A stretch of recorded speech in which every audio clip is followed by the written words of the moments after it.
গোপাল দাদু, গোপাল দাদু।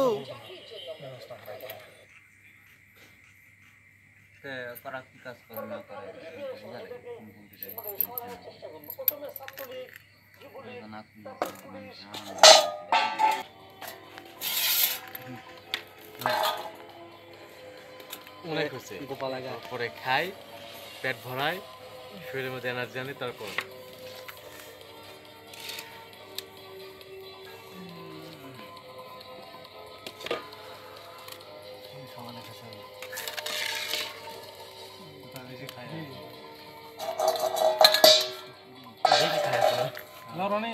বেশি থাকার কথা।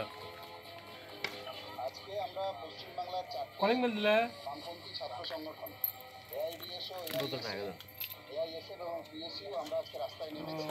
আপনারা জানেন যে বাংলাদেশে বিগত কয়েকদিন ধরে বোতল কেউ নিয়ে আসে না, ভাগ্যিসের তেলের বোতলটা কেবল নিয়েছিল ওই ছবি করে নৃশংস অত্যাচার চালাচ্ছে।